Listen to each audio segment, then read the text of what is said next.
Hello guys, അങ്ങനെ മാങ്കുളം ട്രിപ്പിൻ്റെ അടുത്ത വീഡിയോയിലേക്ക് എല്ലാവർക്കും സ്വാഗതം. കഴിഞ്ഞ വീഡിയോയിൽ ഞാൻ പറഞ്ഞതുപോലെ ഡിന്നർ കഴിച്ചുകൊണ്ടിരുന്നപ്പോഴാണ് ആന വന്നെന്ന് ഇവിടുത്തെ റിസോർട്ടിലെ ചേട്ടൻ പറഞ്ഞപ്പോൾ ഞങ്ങളെല്ലാവരും കൂടി നേരെ ട്രാവലറും എടുത്ത് ആനയെ കാണാൻ അങ്ങ് വെച്ച് പിടിച്ചു. ഞങ്ങൾ പോകുമ്പോൾ എനിക്ക് ടെൻഷൻ വേറെയൊന്നും ആയിരുന്നില്ല കേട്ടോ. രാത്രി ആയതുകൊണ്ട് ആനക്കുളത്ത് തന്നെ ഉണ്ടായാൽ മതി ദൈവമേ, വഴിയിലൊന്നും ഉണ്ടാവല്ലേ മാതാവേ എന്ന് പ്രാർത്ഥിച്ചുകൊണ്ടാണ് ഞാൻ പോയത്. കാരണം വേറൊന്നുമല്ല, വഴിയിൽ ആനയെ കണ്ട് പിന്നെ വണ്ടി നിർത്തി വണ്ടിയുടെ അകത്തിരുന്ന് ടെൻഷൻ അടിക്കാൻ വയ്യാത്തതുകൊണ്ടാണ് കേട്ടോ അങ്ങനെ ഞാൻ പ്രാർത്ഥിച്ചത്. ദൈവം അനുഗ്രഹിച്ച് വഴിയിലൊന്നും ആന ഉണ്ടായില്ല. ആനക്കുളത്ത് ചെന്നപ്പോൾ ദാ നിൽക്കുന്നട 9 എണ്ണം. വണ്ടിയിൽ നിന്ന് ഇറങ്ങും മുമ്പ് തന്നെ ആദ്യം നോക്കിയത് വെള്ളത്തിലാണ് ആനയുണ്ടോ എന്ന് നോക്കിയതാണ് കേട്ടോ. അപ്പം തന്നെ വണ്ടിയിൽ നിന്ന് ചാടി ഇറങ്ങി. പക്ഷേ ഞങ്ങളുടെ കൂടെ വന്ന ബാക്കി എല്ലാവരും വണ്ടിയിൽ നിന്ന് പതുക്കെ ഇറങ്ങുന്നുണ്ടായിരുന്നുള്ളൂ കേട്ടോ. ഞാൻ ആനയെ കണ്ട എക്സൈറ്റ്മെൻറ്റിൽ ആദ്യം ചാടി ഇറങ്ങിയായിരുന്നു. പിന്നെ കുഞ്ഞുമണിയായിട്ട് കുറച്ച് സെൽഫി വീഡിയോസൊക്കെ ഞാൻ എടുത്തായിരുന്നേ. ആൾക്കും ചെറിയ പേടിയുണ്ടായിരുന്നു, ഇത്ര ആന ഒരുമിച്ച് നിൽക്കുകയല്ലേ, അപ്പോൾ കുഞ്ഞുമണിക്ക് നല്ല പേടിയുണ്ടായിരുന്നേ. വണ്ടിയിൽ നിന്ന് ഇറങ്ങി എല്ലാവരും അന്തം വിട്ട് നോക്കി നിൽക്കുക കേട്ടോ. ഇത്ര ആനയെ കണ്ടൊരു എക്സൈറ്റ്മെൻറ്റിലാണ് എല്ലാവരും നോക്കുന്നത്. ശരിക്കും പറഞ്ഞാൽ ഉത്സവപ്പറമ്പിലൊക്കെ ആണല്ലോ ഇത്ര ആനയെ നമ്മൾ കാണുന്നത്. പക്ഷേ അത് കാട്ടാന ആയിരിക്കില്ല, ഈ നിൽക്കുന്നത് നമ്മുടെ കാട്ടാനയാണേ.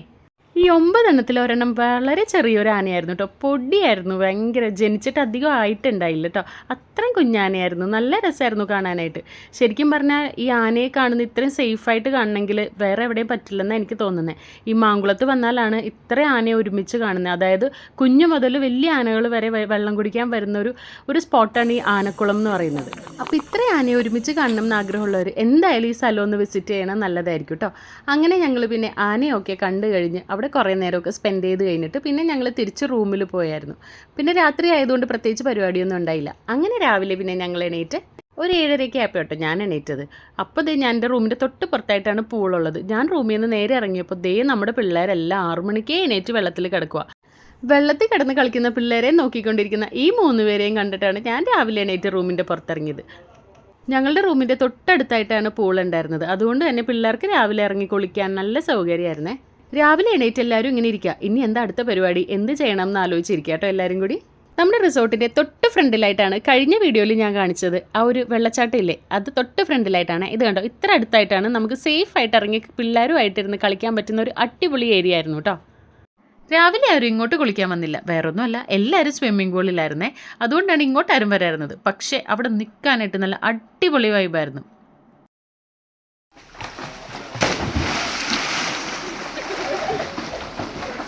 ആ ഒരു ഏരിയ മൊത്തത്തിലായിട്ട് ഞങ്ങൾ അങ്ങ് എടുത്തായിരുന്നു കേട്ടോ. കാരണം ഞങ്ങൾ അത്യാവശ്യം വലിയ ഫാമിലിയാണ്, അതുകൊണ്ട് ആളുമുണ്ട്. പിന്നെ പിള്ളേരുടെയും ചേട്ടന്മാരുടെയും കാര്യം പറയണ്ടല്ലോ, എല്ലാവരും രാവിലെ എണീറ്റ് വെള്ളത്തിലോട്ട് എടുത്ത് ചാടിയായിരുന്നു കേട്ടോ. കുഞ്ഞുമണി എണീറ്റപ്പോഴത്തേക്കും ഇത്തിരി ലേറ്റായിപ്പോയി, എന്നാലും സാരില്ല. അവൾ എണീറ്റ പാടെ തന്നെ മാർഷലേട്ടൻ അവളെയും കൊണ്ട് വെള്ളത്തിലോട്ട് ഇറങ്ങിയായിരുന്നേ. വെള്ളത്തിലോട്ട് ഇറങ്ങിയ പാടെ എനിക്ക് തണുക്കുന്നേ, എനിക്ക് വെള്ളത്തിൽ നിൽക്കണ്ടായേ എന്ന് പറഞ്ഞ് അപ്പം തന്നെ ആൾ തിരിച്ചു കയറിയേ. അങ്ങനെ തിരിച്ചു കയറിയ തണുത്ത് വിറച്ചിരിക്കുന്ന കുഞ്ഞുമണിയാണ് നിങ്ങളീ കാണുന്നത്. ഈ അമ്മയും കെട്ടിപ്പിടിച്ച് അങ്ങ് ഇരിക്കുക കേട്ടോ. ബ്രേക്ക്ഫാസ്റ്റ് ഞങ്ങൾക്ക് വെള്ളയപ്പം, മുട്ടക്കറി, പുട്ട്, കടല അതൊക്കെ ആയിരുന്നേ. ഇതെല്ലാം കഴിച്ച് ഒരു 11 മണിയായപ്പോഴത്തേക്കും ഞങ്ങൾ അവിടെ നിന്ന് വെക്കേറ്റ് ചെയ്ത് ഇറങ്ങിയായിരുന്നു. ഞങ്ങൾ മൂന്നാർ വഴിയാണ് റിട്ടേൺ വന്നത് കേട്ടോ. അപ്പോൾ വരുന്ന വഴിയിൽ നമ്മുടെ ഡ്രൈവർ പയ്യൻ ഞങ്ങൾക്ക് വണ്ടി മെയിൻ റോട്ടിലൊന്ന് ഒതുക്കി തന്നിട്ട് എല്ലാവരോടും ഒന്ന് ഇറങ്ങാൻ പറഞ്ഞായിരുന്നേ. എന്തിനാണ് അങ്ങനെ പറഞ്ഞതെന്നോ ഇതാ കണ്ടോളൂ കേട്ടോ.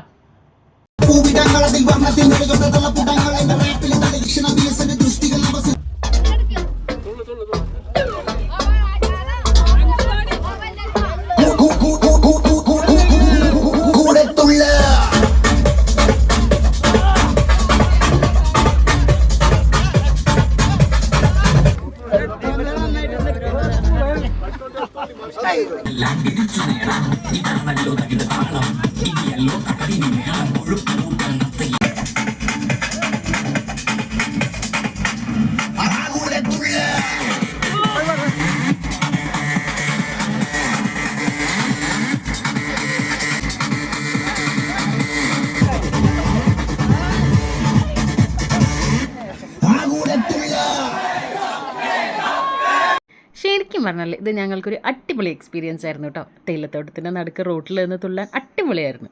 അതിനുശേഷം ഞങ്ങൾ മൂന്നാർ എത്തിയപ്പോൾ ലഞ്ച് അവിടെ നിന്നായിരുന്നു കഴിച്ചത് കേട്ടോ. ഞങ്ങളെല്ലാവരും അവിടെ നിന്ന് ലഞ്ചൊക്കെ കഴിച്ച് അത്യാവശ്യം വർത്തമാനമൊക്കെ പറഞ്ഞിരുന്നതിന് ശേഷം ഞങ്ങൾ അവിടെ നിന്ന് ഇറങ്ങി കുറച്ച് ഷോപ്പിങ്ങും കാര്യങ്ങളൊക്കെ ഉണ്ടായിരുന്നു. അതൊക്കെ ചെയ്തതിന് ശേഷം തിരികെ വന്ന വഴി നേര്യമംഗലത്ത് ഇറങ്ങി അവിടെ നിന്ന് ഒരു ചായയും സ്നാക്സൊക്കെ കഴിച്ച് അവിടെയും കുറേ നേരം വർത്തമാനം പറഞ്ഞിരുന്നു. പിന്നെ വണ്ടി കയറി എല്ലാവരും കൂടി അടിപൊളി ഡാൻസും പാട്ടൊക്കെ ആയിരുന്നു. പിന്നെ ഞങ്ങൾ ആകെ ഇറങ്ങിയത് ഡിന്നർ കഴിക്കാനാണ്. അത് ഞങ്ങൾ തൃപ്പൂണിത്തുറയിൽ വന്നിട്ടാണ് എല്ലാവരും കഴിച്ചത്. അങ്ങനെ ഞങ്ങൾ ഒരു 10 മണിയോടുകൂടി എല്ലാവരും വീട്ടിലേക്ക് എത്തിയായിരുന്നു. അടിപൊളി ട്രിപ്പായിരുന്നു കേട്ടോ. അപ്പോൾ ഇതാണ് ഞങ്ങളുടെ മാങ്കുളം ട്രിപ്പിൻ്റെ വിശേഷങ്ങൾ. അപ്പോൾ ഞങ്ങളുടെ ഈ വീഡിയോ നിങ്ങൾക്ക് ഇഷ്ടപ്പെട്ടിട്ടുണ്ടെങ്കിൽ തീർച്ചയായിട്ടും ലൈക്ക് ചെയ്യാനും ഷെയർ ചെയ്യാനും സബ്സ്ക്രൈബ് ചെയ്യാനും മറന്നു പോകരുതേ. അപ്പോൾ അടുത്ത വീഡിയോയിൽ കാണുന്നവരെ ബായ്.